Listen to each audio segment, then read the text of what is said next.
Welcome to the Rough Fish Registry. We're here for episode number 2. What's going on, guys? Got Chase here, and got the Cashmere Killer over here. Mr. Trevor Shumaker. Mr. Trevor Shumaker. Cashmere Killer. That is sticking. Okay. Where did that story come from? Let's just get that out of the way. Keep that all out on the table. Okay. Well, I have a great uncle that really goes out of his way. Hold on. He's a good guy, great uncle. Not like he's a great uncle.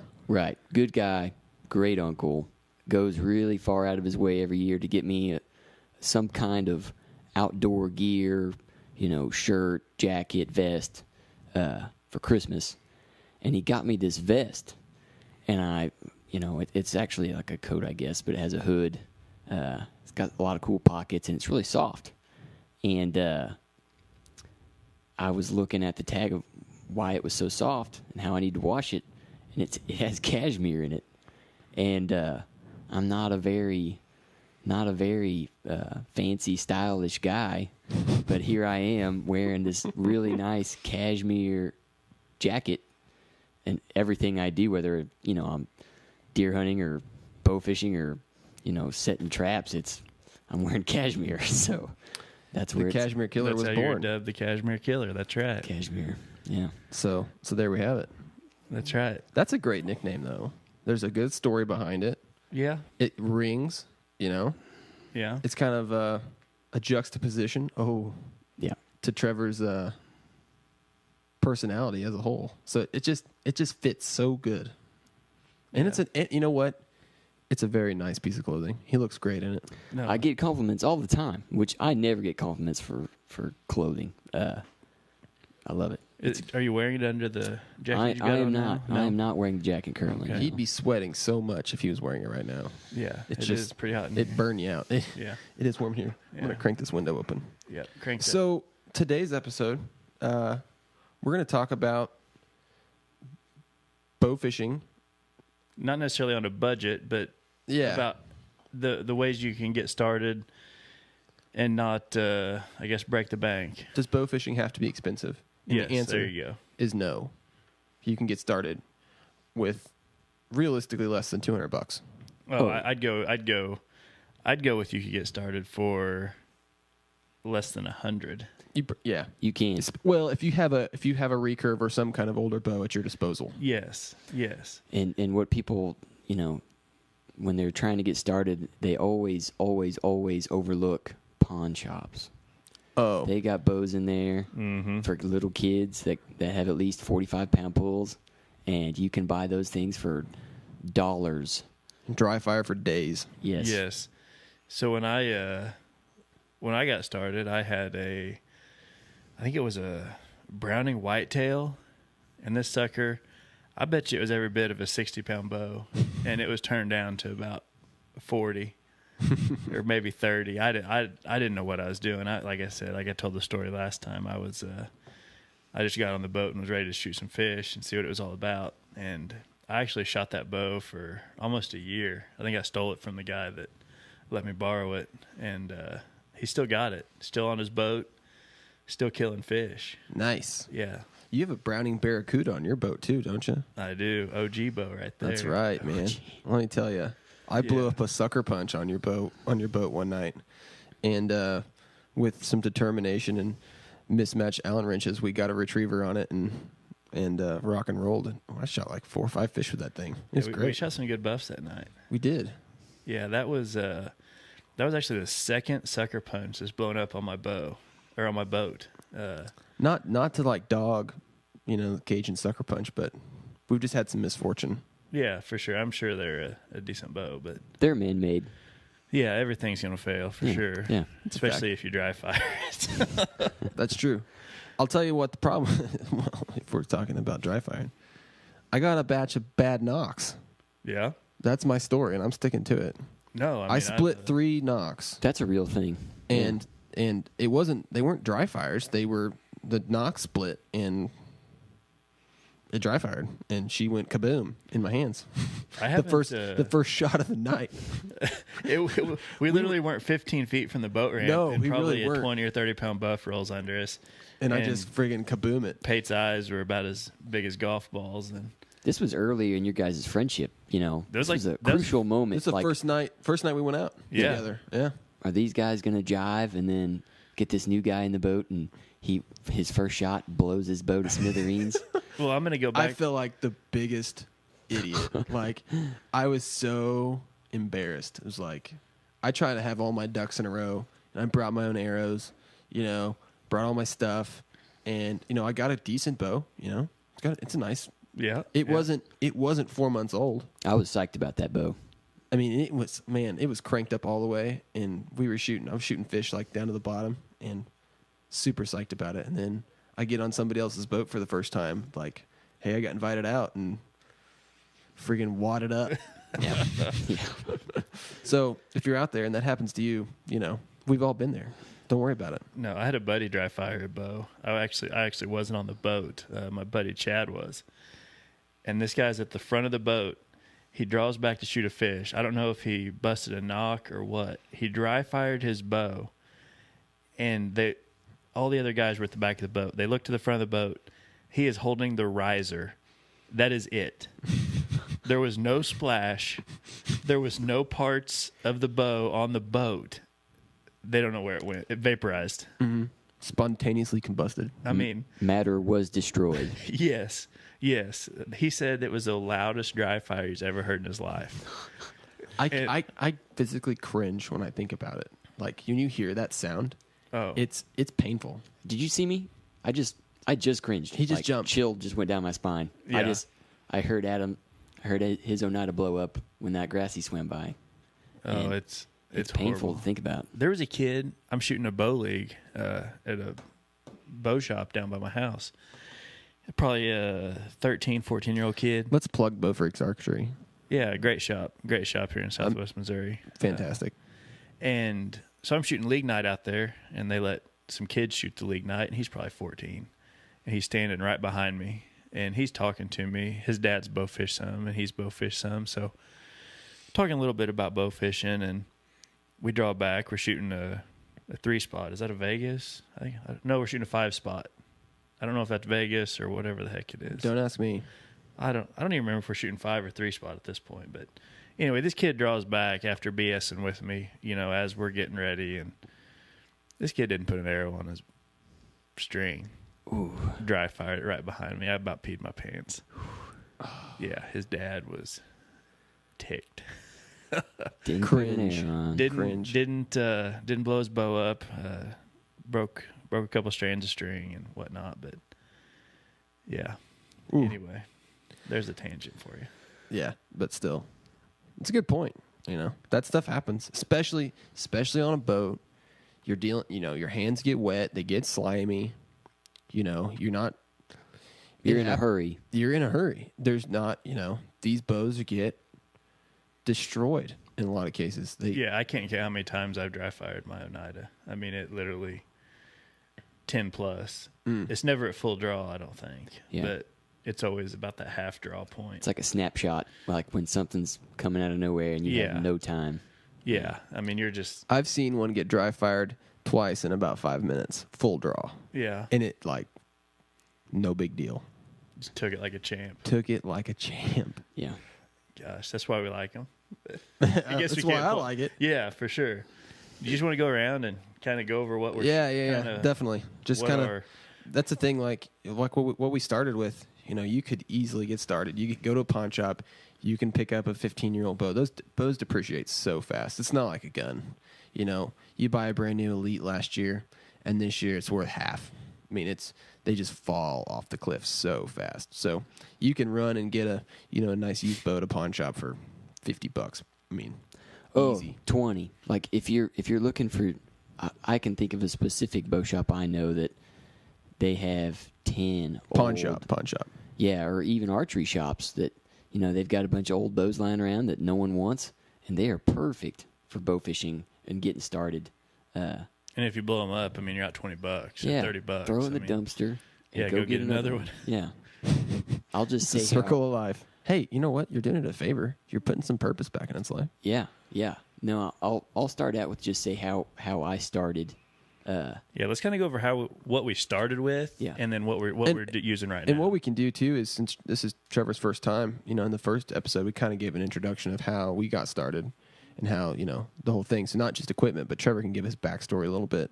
Just say, hey, that's where I began. Yeah. So I was. I guess I'll start in the very beginning.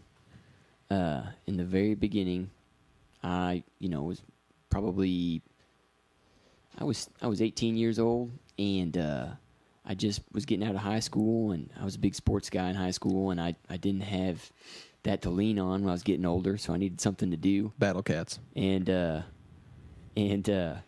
So it was spring and summer, and I'd already been turkey hunting, and there was really nothing else for me to do. And I remember this creek behind our house that's just swarming with these carp, and a buddy and I decided that we were going to go down there with this old recurve we found in my dad's basement, and we're gonna shoot one of those things. And that first initial plan didn't work out, but we ended up finding a child's bow, like a bow for a little kid, and we cranked that sucker down as tight as it would go, and we just had some old. It's what's that fishing line that guys use when they're spoon billing? The super heavy nylon. Is it like a braid or like a heavy monofilament? Some kind of braid like that. Spider wire, whatever. Yeah. So we had this super heavy braid, and we didn't even have a reel. We just had our arrow, we had a bow, and we had a fishing pole with that nylon braid. We tied that arrow to that fishing pole. So one guy would shoot the bow and one guy would hold on to the fishing pole, and that's how I started shooting fish. And so had you ever heard of bow fishing, or did you just come up with this on your own? I came up with it on my own. I mean, Dad did this one time, probably in the mid '90s, and like you knew people had shot fish with bows. That wasn't like a brand new idea. But I had no idea it was a sport. I mean, I didn't know you could do anything. I didn't know people traveled for it. I didn't know there was an industry. It's just like, there's these big fish down there. Let's go get them. And we quickly, we dove into that sport. We killed one or two fish, and it was like, we're driving an hour to Cabela's, and we're going to buy everything they have so we can come back tomorrow and actually get more than one or two. So that's how I started. So what kind of arrow was it? You said it was you found all the stuff in the basement. Yeah. Was it it's just your regular old white fiberglass arrow. It didn't have a safety slide. It just had a hole drilled out right around the knock. The barb was fixed, so it had two prongs and had a sharp point, and you had to screw the entire thing off to get it to come off, get the tip off the actual arrow. And so the arrow did not last very long. It was Dad's from the mid to early 90s. Yeah. And so we go out, I shoot at a fish and miss, and the knock breaks off. And, it was the only arrow we had, and I just thought, well, this is it, this is, that's a bummer. We're out here and there's fish everywhere, and we have a busted arrow, and we're getting ready to leave, and I look down and I see the knock in the bottom of the boat. So we just the broken knock. So we squeeze it on there with a pair of pliers as best we can. It's just plastic, so it's really not even hanging on. But you can seat that arrow in that knock just barely. And if you hold on to it, make sure the arrow is still in the knock. When you draw the bow and let go, apparently they will stay together for long enough. And we shot our first fish, and my buddy was not paying attention. He was looking around, and I shot, and I think, oh, I missed, and then I see the line just take off, and I look over at him and say, hey, start reeling in, and he's nowhere to be found. So I grab the pole and start reeling it in, and it was this one-eyed carp that had, like, I don't know what happened to its other eye, but it was just like solid bone. I don't know if it never developed, but it only had one eye, and after that, we were hooked, and we immediately, it was like as soon as we could get to a car that had keys in it, we drove what to are we gonna Cabela's. do? Yeah. We drove to Cabela's and spent all the money we had, which wasn't very much. No, that's awesome. That's awesome. So, so what are you shooting today?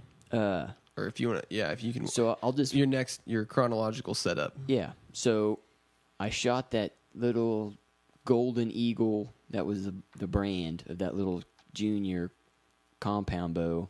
I shot that thing for an entire season, and decided I was going to get a Kingfisher, PSE Kingfisher recurve.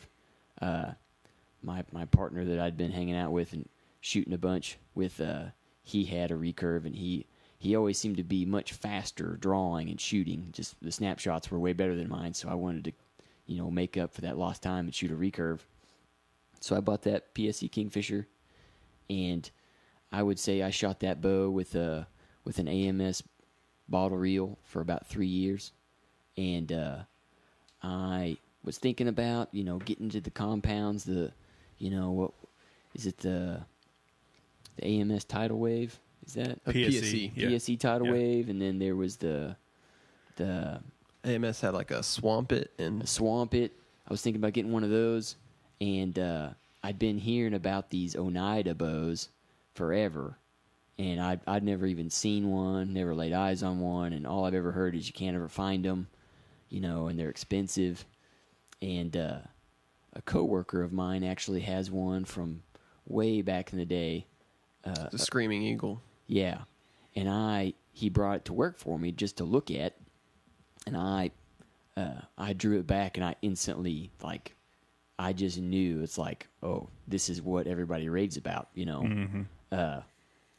I'm going to skip all of the other compounds and just save my money until I can afford one of these. And so I saved my money for about 3 years and found a local guy that could get them in, and I pulled the trigger and never looked back.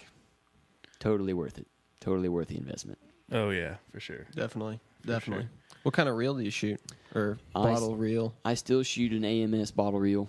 I like it. It works for me. I've shot a lot of fish with it, and I've never had any major issues. Every now and then, you get a knot in the line or something like that, but that's just bow fishing. You're gonna have that, and I will be upgrading to something this year. I can't decide if I want to get the newest, baddest bottle reel, the super fast gear ratio. Tournament reel? Yeah, the tournament reel. Mm-hmm. I may look at the Muzzy. What model is that? They got two models. They got the push button model, and then I think they've got the which ones are they called? One's called the XD, and one's just the bow fishing reel. One of them's a push button, one of them's got the switch on it. I think I was gonna get the push button maybe. I was gonna try something a little different. I like that thinner line. I like how you guys hook yours up, and it looks a lot like the old Zebco 808. Mm-hmm. Yep, for sure. I thought about trying that this year. There's a couple other new reels coming out this year too. RPM's got I don't know if they've posted it yet or not. There's one that's actually I can't see my hands, but it's a reel that has basically a T on it, and you can grab it with your fingers, or it'd be this hand, and when you don't engage it, it's free spool. So it's always ready to shoot.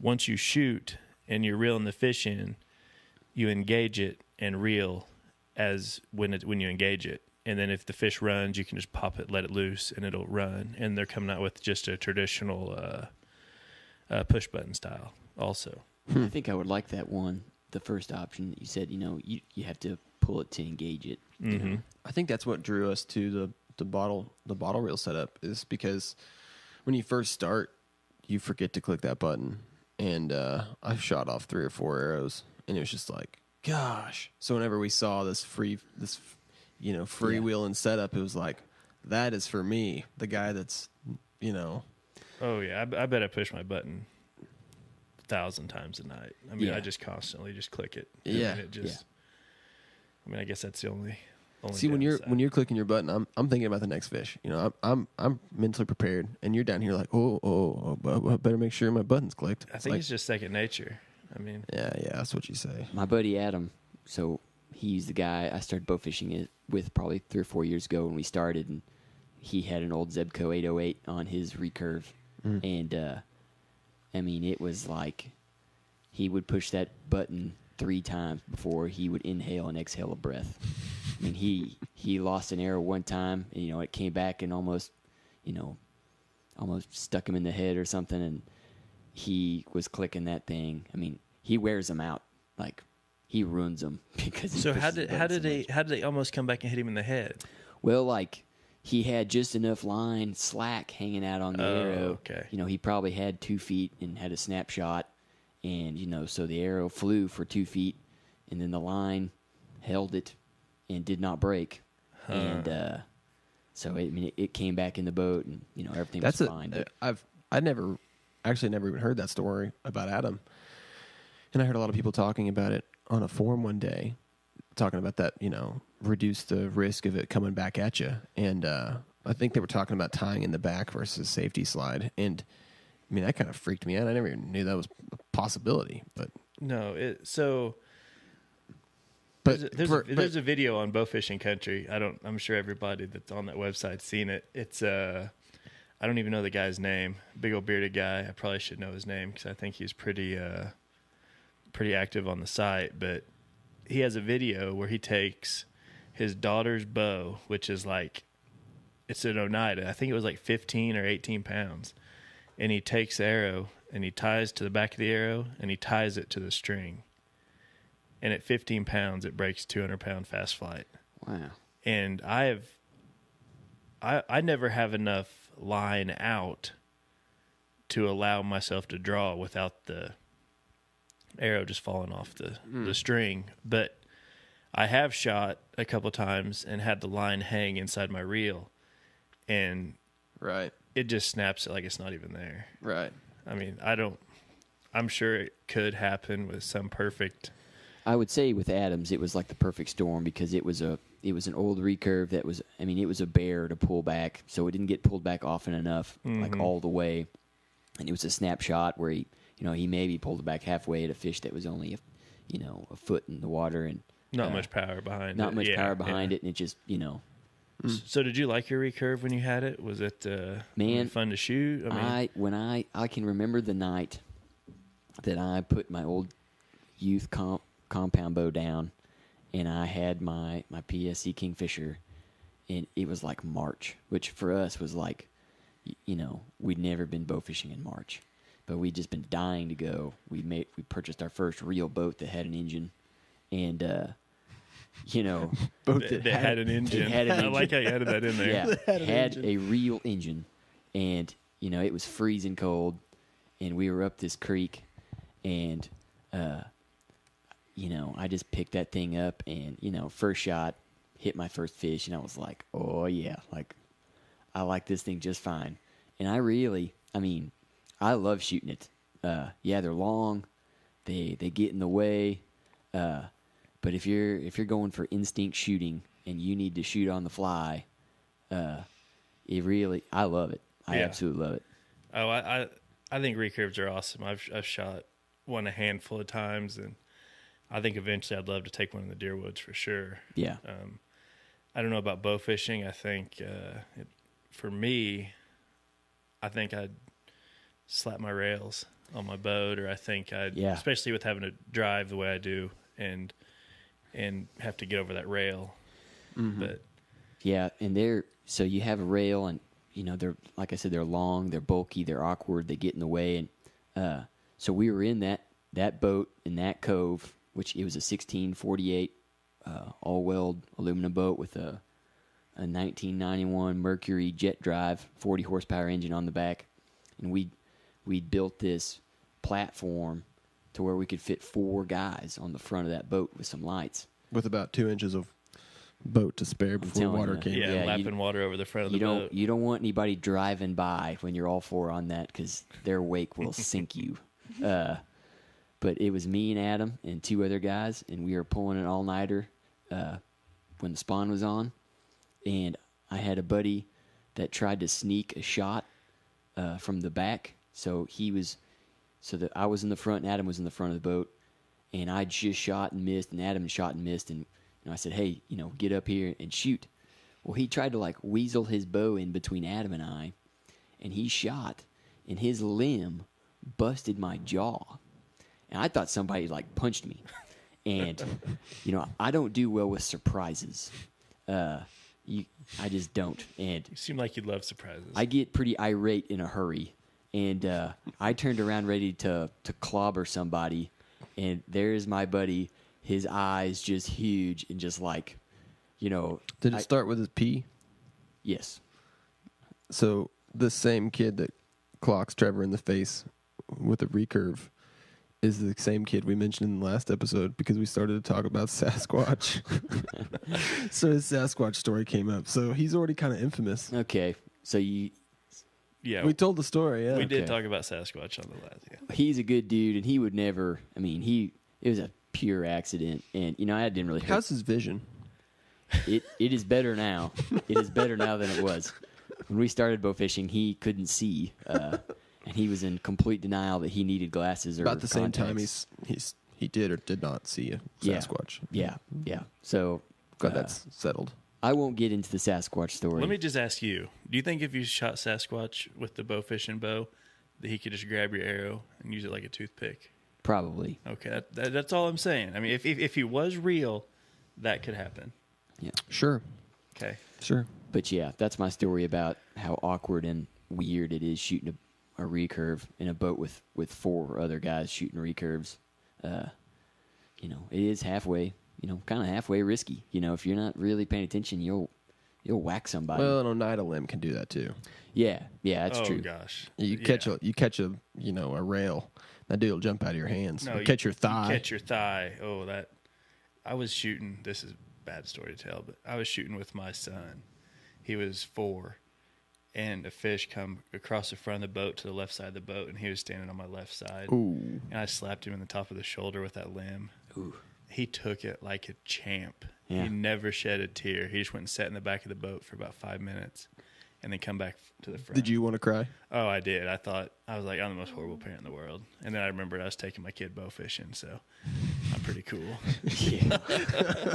I all can't levels imagine. I can't imagine what that feels like. Have you hit yourself in the thigh with one? I've never busted myself with. I one. did, and it didn't hurt that bad. But that night, Adam did. I mean, it looked like he took a punch from Mike Tyson. I mean, it was green and purple. Yeah. It was nasty looking. Yeah. Oh, they hurt. They hurt bad. I've hit. So, you said have you got to what you're shooting now?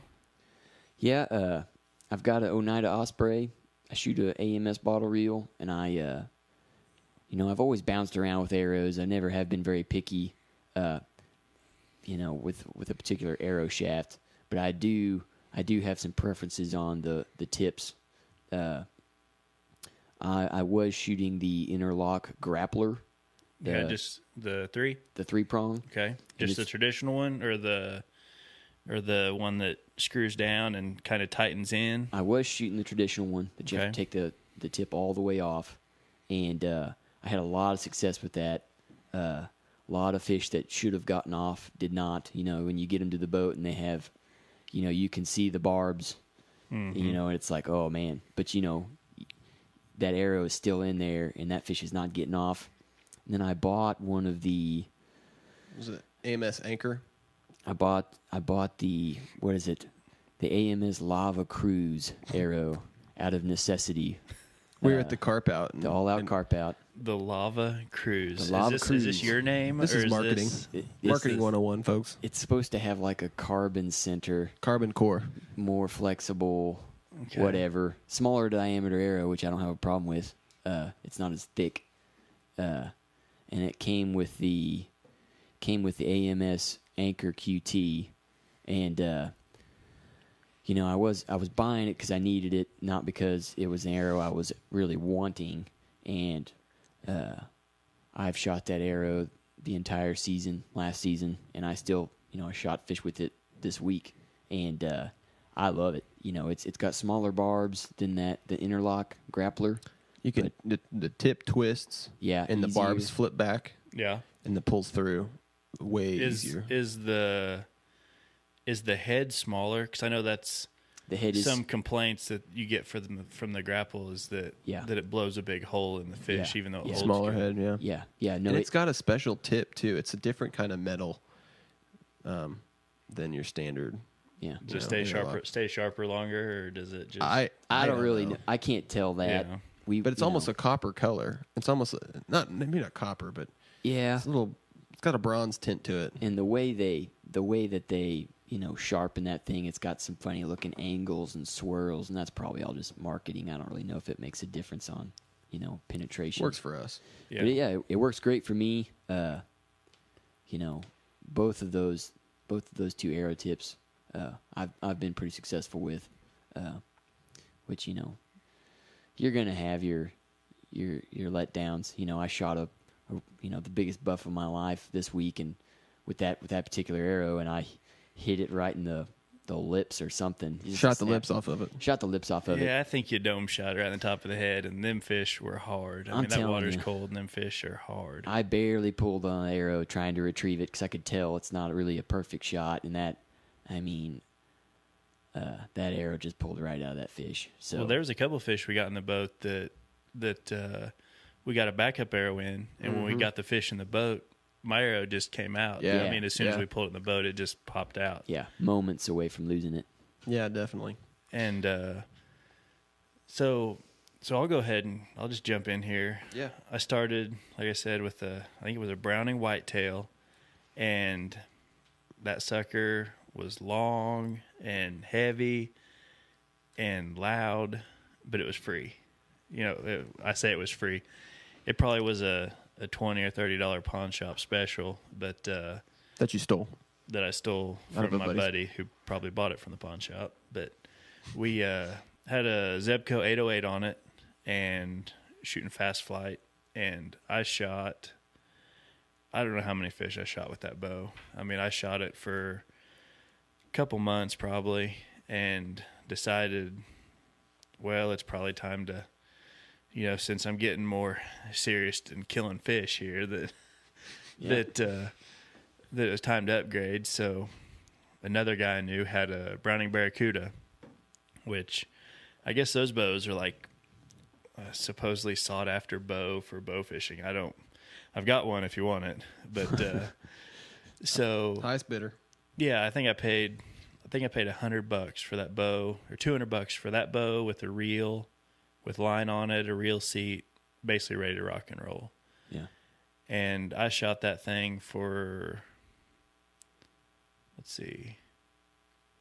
2 years. I shot that bow for 2 years and loved it. I mean, I could take that bow and dry fire it 4 or 5 times a night, and it just kept on trucking like it didn't even matter, and never derailed, never busted a limb. I mean, it just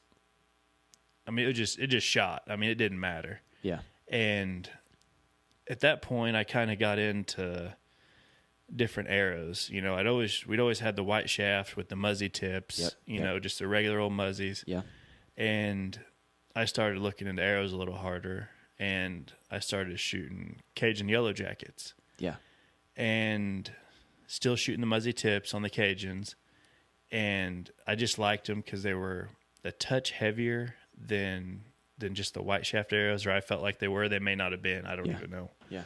But so I shot those Cajuns it was a full season, and then I'd bought a batch for the next season, and we started bringing those into the rotation, and they started splintering on us.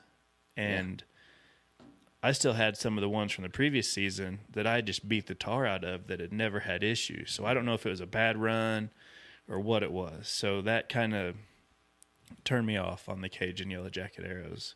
And I went to the RPM NGRs, I think is what they are, and still shooting a muzzy tip on them.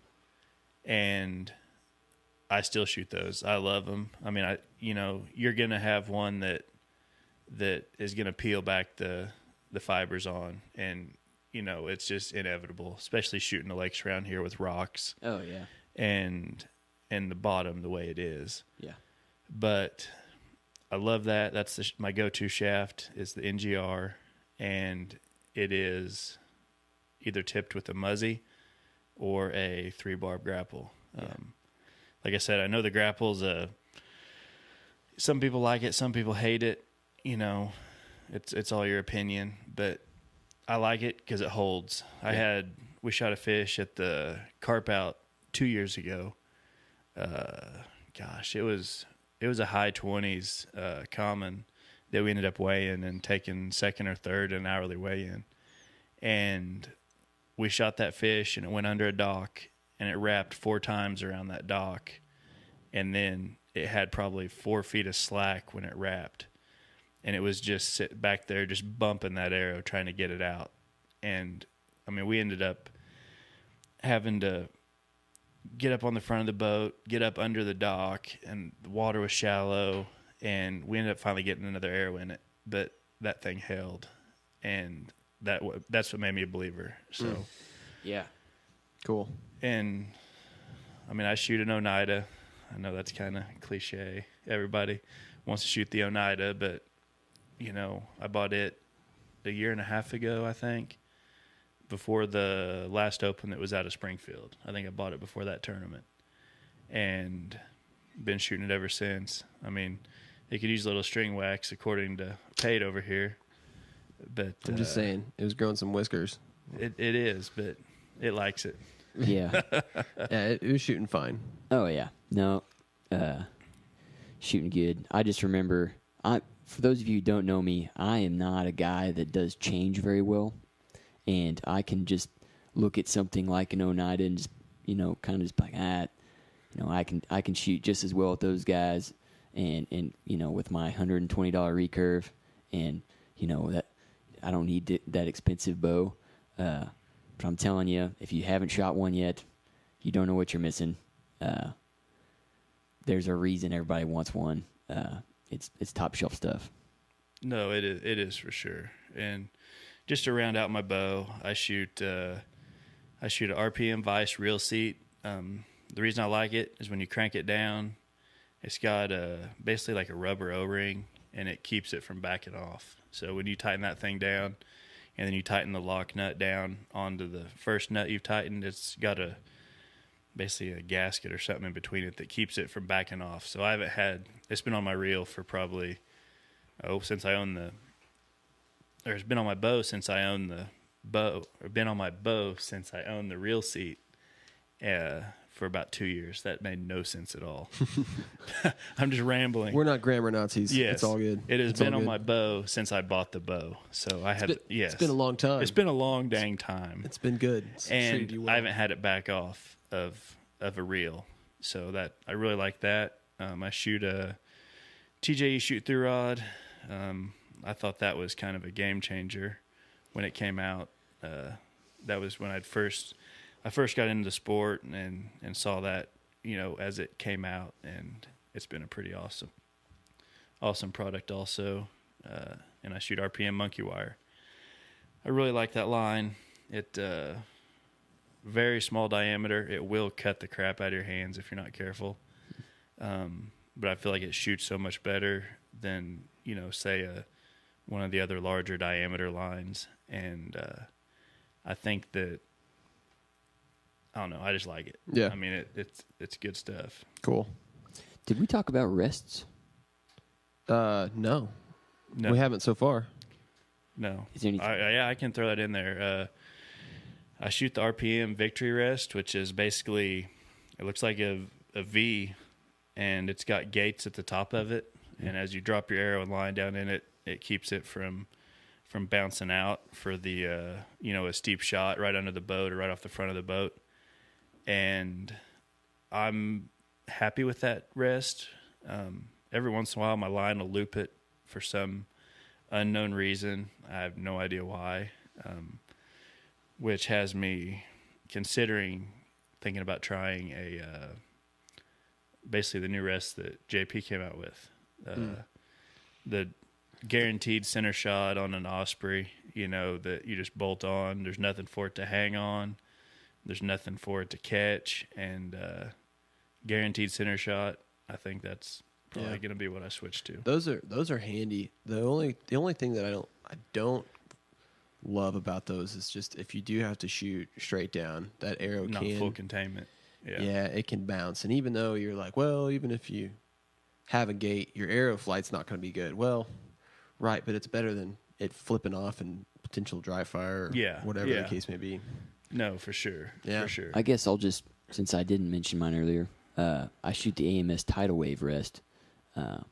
It's full containment. It's got a nice little pocket up at the top that's open, and that circle you just slide your arrow through. It's got a rolling wheel that the arrow actually rests on. So if it's sitting on that, there's not going to be any kind of drag. It's just going to roll or slide right over that. It's pretty much, it's a polymer housing, which I would prefer it to be metal, but I've been shooting it, for over a year, and I have had no trouble out of it whatsoever. So, yeah. Sweet. Well, my setup kind of follows the same trajectory as Trevor, and but I did jump into a compound before I went to an Oneida. But started off with a Kingfisher. They got started and they were fishing a bunch, and they're like, "Hey, you need to go get a bow." So I just ran to Cabela's, and they had one on the shelf, so I just picked it up. I think it was like $140 with a bottle reel and an arrow. I mean, that's a hard gig to beat. So picked one of those up, shot that for about a year and a half, and then I was actually traveling for work and stopped in at a bow shop, and they had some Cajun sucker punches on sale, and I think it was like they're on sale. I think they were $250, and I wanted something because I was fairly new to archery. And the one thing about the recurve that I didn't care for is I'd never felt like I was consistent. I never had an anchor, all these quick shots and things like that. I wanted to have something come to a full draw for consistency. So I just thought, well, I'll just get this, and it's higher poundage, shoot a lot harder, and so I picked that up and shot that. Really, our first hard season we fished tournaments. This was 3 years ago, and fished with that, and shot in the tournament. At that point, killed the biggest fish that we'd ever put in our boat. I'm glad you had that bow, because if you didn't, we wouldn't have got that fish. Yeah, if we were shooting recurves, we wouldn't have shot a. Is that the buffalo you killed on Table Rock? Yes. It happened. I saw it. This has been an ongoing lie Pate has been telling. I'm sure he's not lying, but I've never seen a buffalo on Table Rock. And it was a buffalo, and it was on Table Rock. I've even showed big mouth, yeah. I've even showed him exactly where I killed it. I pulled up my phone and I dropped a pin and I said it was right here. Yeah. I promise. This was early, before I really knew Pate very well, and yeah, we chatted on like social media once or twice. Yeah, we roll into this tournament and he's sitting in the boat beside me, and I get to talking to him, and I said, where are you going? I said, do you know what lake are you going to? He said, I'm going to Table Rock. I said, okay. I told him where I was going, and he lied. No, I didn't. Okay. I don't think I lied to you. I might have. I don't know. I don't remember where you told me. We ended up being on all 3 lakes that night, so I didn't lie to you. Whatever lake I told you we were on. But there was only supposed to be 2 lakes that night. No, Taneycoma was open too. Oh, technically. Yes. And he gets back to weigh in. He goes, dude, I shot a monster buffalo. I said, you told me you're going to Table Rock. He's like, no, I killed it on Table Rock. You were full of it, man. There is no buffalo on Table Rock. But I guess somewhere in Sasquatch's backyard, he has found buffalo on Table Rock. There aren't many, but so I'd done a lot of bow fishing on Table Rock. We'd never gone anywhere else, especially at that time. And when I saw that fish, I was like, for all I know, there's a bottlenose dolphin down there.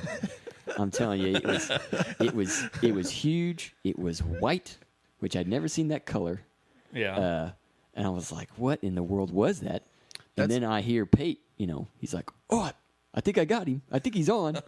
I was like, what? And his line's running.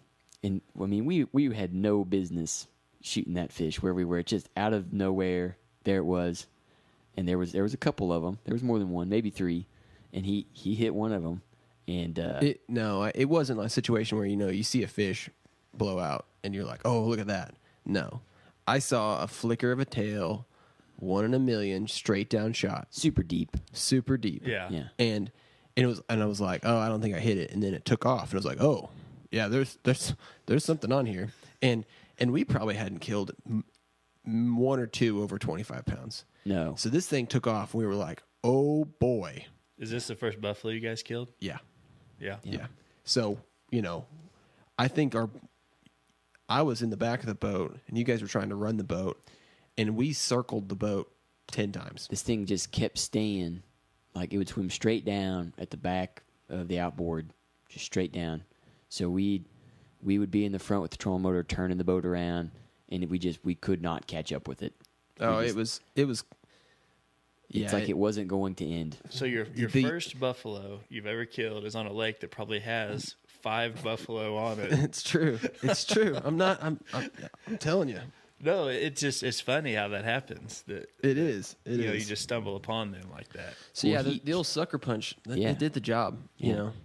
Got the fish up to the surface, and we could tell the arrow was not in it very well. Yeah. So I'm literally like holding. I got my hands on the head and like the tail, and Trevor comes down and like sticks another arrow in it, and it's good. We got it settled. Like between your hands? No, Adam shot. No. Listen, yeah. So Trevor puts another arrow in. I'm like dragging it in the boat, and like out of nowhere, from the deck, 8 feet away, this arrow rains down on me, and Adam shoots this fish from the top deck, and I'm like, I'm 8 feet away, and my hands are maybe 1.5 feet apart, and I'm like, oh gosh, and we're so excited, we're just screaming and yelling and hooping and hollering, and I'm like, he just could have You could have been attached to that fish. yeah, we'd have been blood brothers, Like, So you'd have to throw me in a ditch. Do you think you could pull a bowfish arrow out of your hand?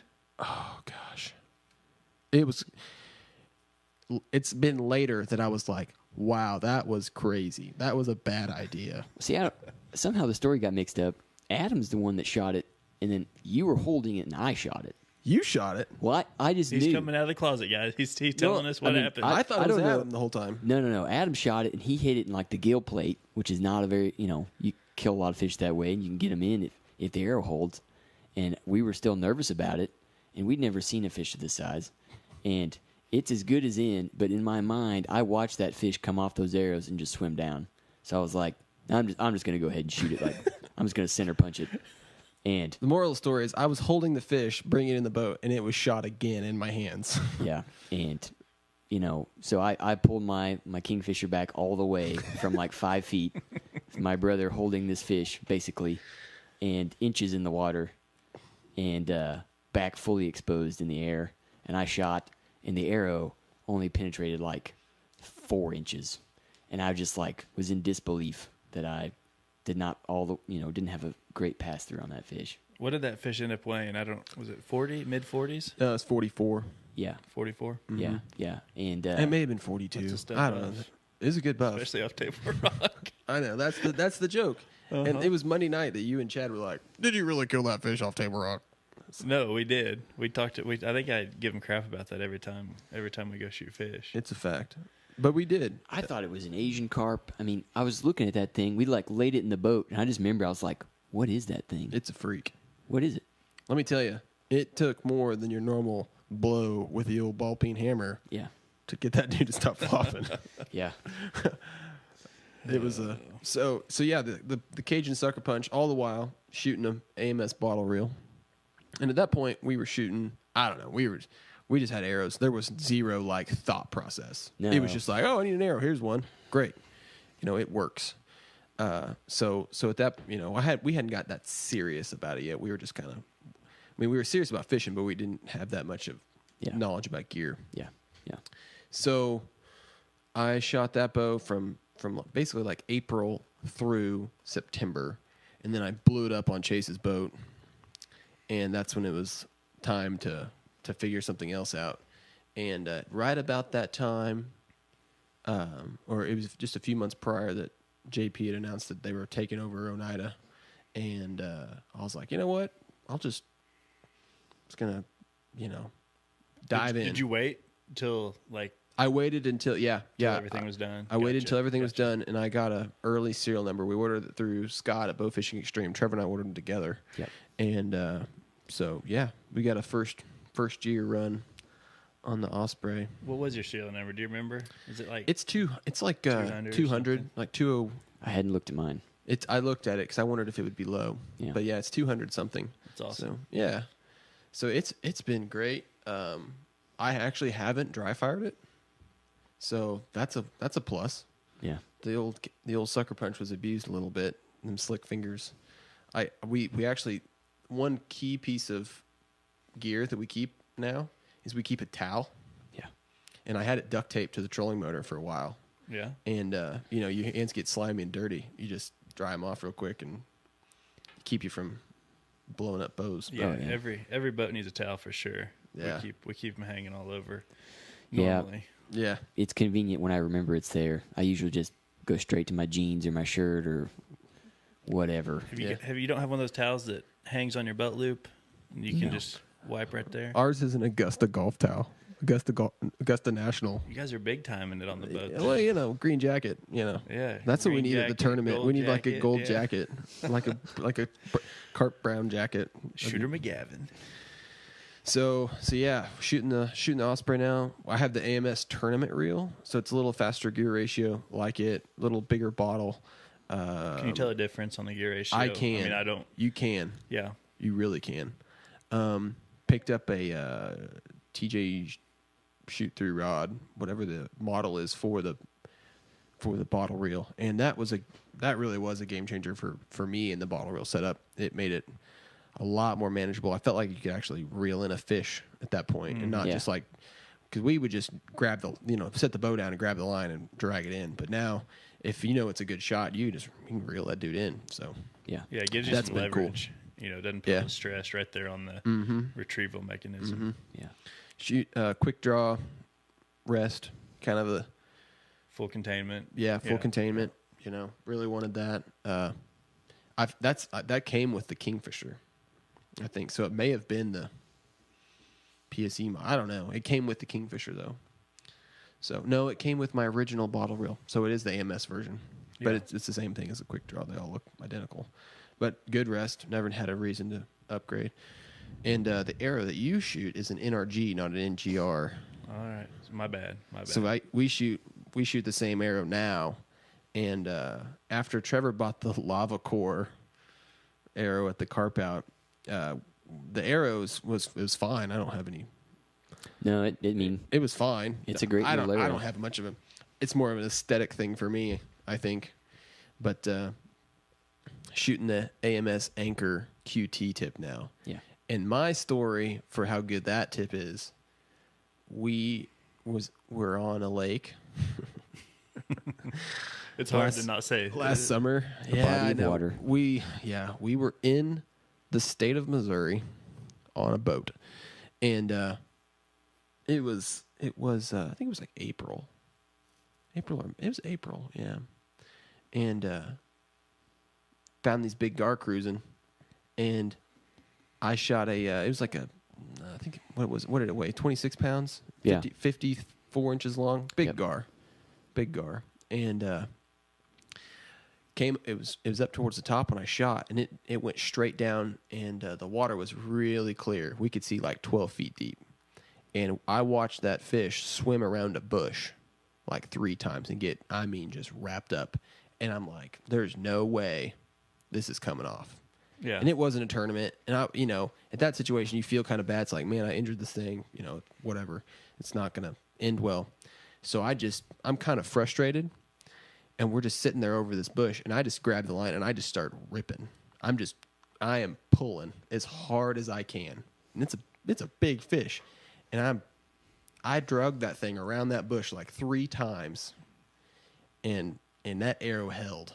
That's awesome. And pulled it to the top. So I'm a firm believer and it's always those stories like that, where you're talking about broadheads for whitetails or tips for, it's like you have that personal experience and you're a customer for life because it's like that thing saved my bacon. Absolutely. And sure. so to me, that the mechanics of twisting it and the barb slipping back, so it's easy to pull back through. You don't have to sit there and try to smash the fish into the bucket and rip the arrow through. It's not that nasty process. So quick and easy, in and out, holds fish. I tell you what, shooting big gar is one of the funnest things. To me, in that's the world. best. Yeah. It is, man. I mean, I 'Cause like there's some shooting gnarly, grassies too. Yeah, I like shooting grassies and buffs, but big gar are just fun. Oh, yeah. I mean, and they're normally stacked in together. Oh, you there's know. so many of them, and there's nothing in the water that can touch them. So You ever shoot through them and cut your line? Yeah. we did that in Gunnersville. Yeah. It was we were shooting. It was babies. I mean, 8 Little inches thin gar, long. yeah. Little spotted gar, Yeah. And I just shot at it as a joke, and my arrow just like gone. And I'm like, you've got to be kidding me! I've never, killed 20-pound gar, 100, bunches of them, Yeah. and never had a problem. Jared did the same thing. I think it happened twice on that trip. Yeah, it did. Shooting at those stupid little ones. And I will say one thing about that monkey wire that I shoot is a gar scale will cut it in a second. I mean, really, it doesn't hard. I mean, you got to be real careful when you're shooting big gar. You either got to half draw them or to make sure you don't punch that arrow all the way through. we've never gave it a second thought, and it's funny. The only time we've ever broke that, and we just shoot that AMS, whatever line. Yeah. That's a little big. It's a bigger But diameter it's too, soft, for sure. though. Yeah, It's Yeah. really soft. yeah. So it's interesting. Well, sweet. Does anybody else got anything else to wrap up with their gear? Right now we're all shooting Oneidas. There's the debate's gonna continue on the bottle versus the reel, which I know a lot of folks don't like the reel, and I mean, I've never had a reason If to it switch. works for you, then Yeah, it's that's no the big thing. deal. Like it's never caused us any issues, and I don't like to have to click the button just because I don't know if it's laziness or whatever. But I don't want to forget that. Yeah. Yeah. I mean, I think arrows same way. I mean, everybody's got their own preference, and You got to know exactly what's going on to actually tell a difference. You better Yes. you're a sharp dude if you can. yes, articulate. I think the only thing with arrows is if you've got a rock bottom, you're gonna tear some arrows up no matter what. That's I mean, true. it's inevitable. Yeah, You we know. keep, depending on what we're shooting, we do keep a extra box of tips in the boat. Yeah. Shooting around here, you can destroy 1 in 3 shots. Lake of the I read Ozarks is rough. I read a deal, just a tip, and I haven't done it yet, but I'm going to, is take a strip of like magnet with the tape on the back of it, like a I don't know what you call it, like a roll of a magnet where you can stick it onto something. Yeah. And you take one spot, you put it on one side of your deck, and the other one you put it on the other, and you put new tips on one side, and as you change them, you put the old tips on the other side. So you've always got new tips ready to go, and you just stick your I old stole tips. your. It's probably, I don't know if you may have came up with it or you may have taken it from somebody, but the PVC pipe, like a 4-inch piece of PVC with a glued on cap and then a rubber grommet that goes over What are we talking about? for arrows. It's like a Oh quiver. yeah, like an arrow tube. I was like, are you giving away some of my secrets? No, you're giving me this really nasty look, and I'm like, no, I'm not. I'm not saying where No. your grassy farm is. Yes, that was just I'd always seen the arrow tubes sitting on the boats, and I was like, I'll just throw them in the rod box or the box on the side of the boat, put a cap on them. Only thing is, if it gets they get real nasty and bloody, and they start growing stuff in those tubes. It's true. Yeah, It's true. it's not The, most the pleasant. other thing that I'll say is, if you do mount one to your deck or anything on your boat, make sure it's very, very secure. We took out 3 dudes one night for the very first time, and one guy leaned against the tube, Yeah. and I watched about 12 arrows just boop, boop, boop, boop, boop, Oh, sink to the bottom. like slow motion. Like Yeah, like thought about going full draw on the dude. Yeah. sending an arrow through I his thought you were thigh. going to say you thought about stripping down and going in after him. No, it was deep. And it was cold that night. Deep. Yeah, just nasty water. It's filthy. Couldn't see him if you wanted to down there. Yeah. You Well, should have high pressure sodiums. You might be able to see him. yeah. I'd have to buy 2 generators to run them. Yeah. Yeah, I already had the 2 generators. I came from LEDs I know. with a troller I know. and It's with converters. It's an evolution. We'll talk Yeah. about boats later. Oh, I know. We'll talk about boats later. Well, So yeah, boat fishing can be cheap. can be cheap. We didn't really talk prices, but No, but you can do your own math. I mean, but you easily get into one for less than $100, oh, for sure. and you can shoot piles of fish from the bank. Yeah, It's Use a canoe. there was a lot Be of brave. guys. Be brave, use a canoe. Because when we started, I mean, we went years without a boat that had an engine. Did you see the guys with paddle boards going out and shooting fish? Yeah. yeah. Yeah, I mean that's Yeah. pretty wild. Sit down kayaks. I saw that. I am too tall and not coordinated No, enough to, definitely to not. handle that. Definitely not. You got to be like in shape. I mean, that guy's out there, with his shirt off. I mean, Yeah. that's not me. I mean, some of the creeks that flow into the lakes, though. I mean, creeks/rivers. I mean, if the lake's got buffalo in it, the river's going to have buffalo in it. Yeah, same thing with Gar. Late summer Yeah. when it's hot.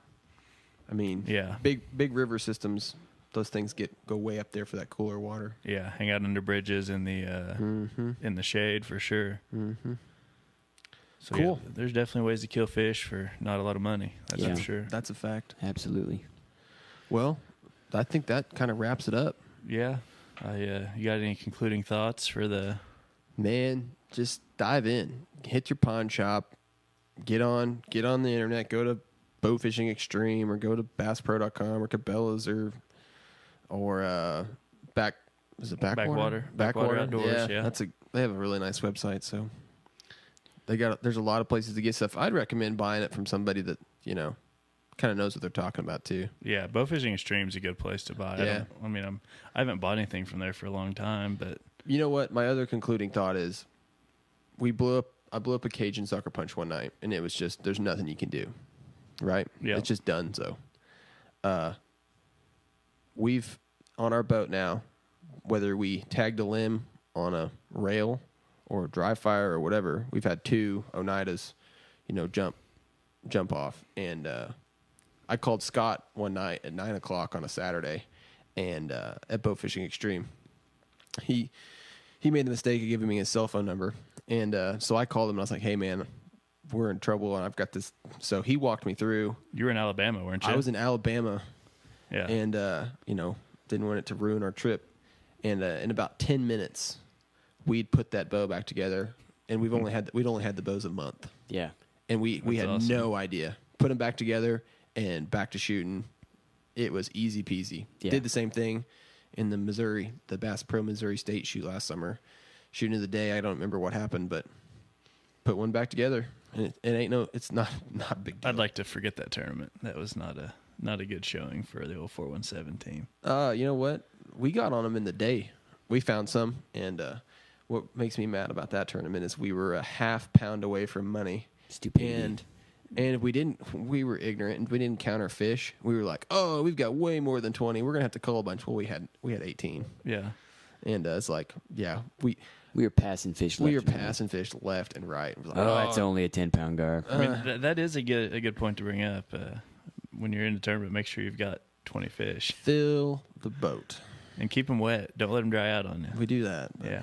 Any other Trevor, concluding thought? I don't really have any concluding thoughts. All I have to say is, just kind of talk about what Pate said on his concluding thought was, guys, just get out there. Don't be pushed back by seeing, guys on social media with huge boats and fancy bows and big trucks and all that. You can have all the fun in the world with a bow that you bought at a pawn shop.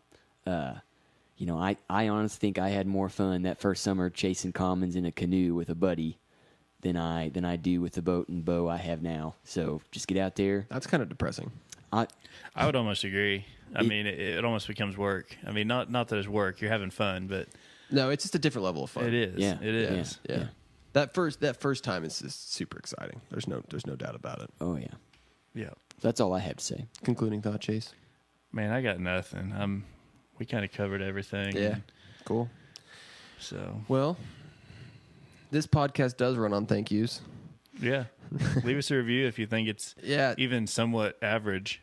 Yeah, definitely. And, so subscribe or leave a review. Send us an email with any questions or topics that you'd like to hear us talk about. Yeah, If- Roughfish Registry Yeah. at gmail.com. If you got something to say, hit us up. We may Skype you in. That'd be cool. Yep, we're on Facebook, Twitter, and Instagram. Definitely. Yeah. We don't officially have any sponsors, but we are currently stealing Battery Outfitters ProGuide batteries, internet, and electric right now. So, Yep. you know, Thanks to them. thank you. We're sitting in Big L's office. That's true. And, in designs, Mr. Jeff Kneeball going to be whipping us up a killer logo. So, Yep, for sure. Jeff's a good guy. Any T-shirts, boat wraps. I think he could do whatever you ask him. I think you could call him. without a doubt, like Yeah. he's done tents for us, tablecloths, hats. Yeah, that's a pretty wide spectrum. Yeah, I mean, stickers. I mean, he can do it all for sure. so. underwear. I'm sure it's possible. Oh yeah, yeah. That's a specialty, I hear. Andy bowfishes, so that's another good thing. I heard he's okay. Yeah, I heard he's just average. Oh, well, Yeah, he's got a pretty boat. exactly. That's all that matters. I'd like to go for a ride. On that note, we'll see you guys later.